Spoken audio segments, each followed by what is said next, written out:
La pause café, une pause café que je partage aujourd'hui en compagnie de Caroline Ricroz. Bonjour Caroline. Bonjour Fanny. Alors aujourd'hui, vous allez nous parler emploi, forcément. Comment changer de job en 2022 ? Ça sent un petit peu les bonnes résolutions, je trouve. C'est un peu ça Fanny. Loin de moi l'idée de casser l'ambiance. Demain, à la même heure, beaucoup d'entre nous seront dans les préparatifs du réveillon de Noël. Dernière ligne droite avant les festivités. Emballer les derniers cadeaux, aller chercher la bûche de Noël chez le pâtissier ou encore une partie de la famille au train de 17h50. Bref, nous penserons à tout, excepté à notre travail. Et ce n'est peut-être pas plus mal, Fanny, parce que selon un récent sondage OpinionWay pour Elevo, de plus en plus de salariés s'ennuient au travail. 9 sur 10 pour 2 salariés sur 3. Cette monotonie s'explique par un manque d'intérêt pour leur travail. Et pour près de la moitié d'entre eux, elle découle d'un sentiment d'inutilité. Alors, pourquoi ne pas profiter de cette nouvelle année pour se poser les bonnes questions et envisager de changer de boulot ? Première question qu'il faut se poser, êtes-vous vraiment sûr de vouloir changer de boulot ? Il n'est pas rare qu'en fin d'année, nous soyons tous un peu au bout du rouleau. La fatigue s'accumule, les dernières vacances sont loin, très loin derrière nous, et le stress de fin d'année est bien là.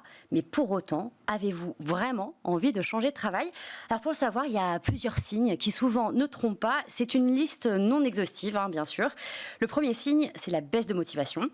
Au quotidien, cela peut se traduire par de l'ennui ou encore un manque d'envie et d'énergie.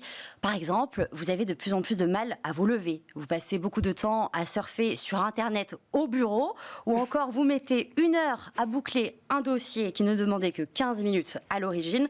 Ce sont des vrais signaux. Il ne faut pas oublier que le travail peut et doit être surtout un moment d'épanouissement. On passe tellement de temps au travail, Fanny.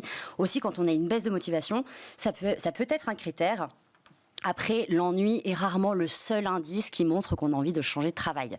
Autre signe qui peut vous convaincre de changer de boulot, des relations de travail qui se dégradent. Alors depuis quelque temps, vous avez le sentiment de ne plus être en phase avec vos collègues. L'entente est de moins en moins bonne. Disons-le clairement, il vous agace bien plus qu'avant. Si c'est le cas, qu'avant, on précise. Si c'est le cas, là aussi, le moment est peut-être venu pour vous de trouver autre chose. Autre indice à ne pas prendre à la légère, les maux du corps, boule au ventre, mal au cœur ou encore sommeil altéré. Ouais. Lorsque le corps commence à envoyer des signaux d'alerte, même légers, il est nécessaire de prendre du recul et surtout de faire le point. S'agit-il d'un malaise passager ou d'une crise plus profonde ? Trouver la réponse à ces questions vous amènera peut-être à changer de job. Quand on a passé tous ces points au scan et qu'on réalise qu'on a vraiment envie de changer de travail, qu'est-ce qu'on doit faire ? Alors c'est un premier pas, mais la réflexion n'est pas finie. Pour autant, vient désormais le temps de savoir si on veut changer de job dans le sens changer de boîte ou changer totalement de voie professionnelle.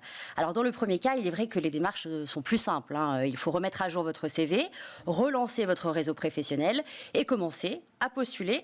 Pas de panique d'ailleurs, si vous ne trouvez pas rapidement, il faut en moyenne 7 mois pour trouver un emploi. Vous pouvez peut-être voir aussi au sein de votre propre entreprise, finalement, si vous pouvez changer de poste. Oui, tout à fait. Éventuellement. Tout à fait. Dans le second cas, si vous pensez à une reconversion professionnelle, rassurez-vous, vous n'êtes pas seul. Plus d'1 Français sur 2 songe à se reconvertir, selon un sondage du site spécialisé nouvellevipro.fr. Depuis le 9 novembre dernier, il existe même une journée nationale de la reconversion professionnelle.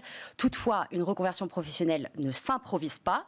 Aussi, la première chose à faire est de prendre son temps.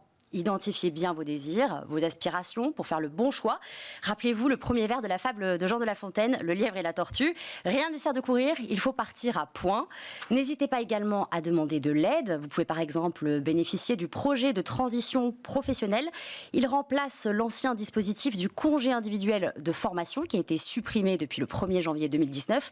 Alors c'est une modalité particulière de mobilisation du compte personnel de formation qui permet aux salariés souhaitant changer de métier ou de profession, de financer des formations certifiantes en lien avec leur projet. Dans ce cadre, le salarié peut donc bénéficier d'un droit à congé et d'un maintien de sa rémunération pendant la durée de l'action de formation. Autre possibilité, Fanny, faire un bilan de compétences ou encore faire appel à un coach personnel, c'est plus connu. Enfin, avant de se lancer, tester autant que faire se peut le métier envisagé, oui. Parce qu'il y a quand même souvent un gouffre entre l'image que l'on se fait d'un métier et sa réalité quotidienne. partir élever des chèvres dans le Larzac. C'est mon rêve. Bien sûr, moi aussi je trouve ça très tentant, mais ça ne convient pas à tout le monde, Fanny, dans la réalité. Non, j'ai peur de me sentir beaucoup trop seule.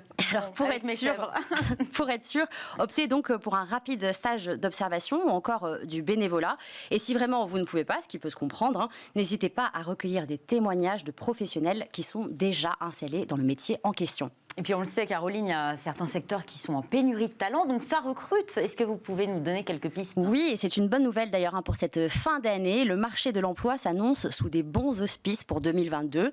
Selon une note de conjoncture de l'INSEE qui a été rendue publique le 14 décembre dernier, les créations d'emplois vont se poursuivre, même si c'est à un rythme moins élevé qu'en 2021. Elles seront de l'ordre de 80 000 au premier semestre 2022 contre 153 000 cette année. Alors selon le groupe Manpower, les intentions d'embauche sur la période janvier-mars 2022 seront positives dans l'ensemble des secteurs d'activité, éducation, santé, social, construction, technologie de l'information, commerce de gros et de détail, hôtellerie-restauration, industrie manufacturière, bref, tous les domaines. Partout, quasiment. Tout à fait, et c'est dans le domaine de la banque finance que les prévisions sont les plus élevées, plus 42%. De son côté, Indeed prévoit beaucoup d'offres de postes dans certaines familles de métiers, comme par exemple les soins à domicile, la propreté, la garde d'enfants, la pharmacie ou encore l'assistance médico-technique. Toujours selon le groupe Manpower, ce sont les entreprises de plus de 250 salariés qui vont recruter le plus l'année prochaine, car ce sont celles qui ont le mieux résisté aux aléas de la crise sanitaire, forcément. Enfin, si jamais vous envisagez de déménager, sachez que c'est possible aussi, puisque c'est dans la région parisienne et le centre-ouest que dans les intentions d'embauche s'avèrent les plus positives. Rejoignez-nous donc. Osez déménager. Merci beaucoup, Paris. Caroline Ricross. Merci. Ne pensez pas trop à votre job hein, entre le fromage et la bûche. Voilà, reposez-vous. Merci, je vous Fanny. souhaite de très joyeuses fêtes, Caroline. Très bonne fête à vous aussi. Dans quelques instants, notre cercle est RH. Aujourd'hui, on s'interroge sur la quête de sens. Hein. On n'est pas très loin du sujet du changement de job. Une quête de sens qui semble animer, pour ne pas dire hanter certains d'entre nous. Mais qu'est-ce que ce sens dont on parle autant ? Le sens est-il nécessaire pour s'épanouir, pour se sentir bien dans son job? La quête de sens est-elle un cheminement personnel ou l'entreprise a-t-elle un rôle à jouer? Mes invités me rejoignent en plateau. Restez avec nous, on se retrouve tous ensemble juste après cette courte pause.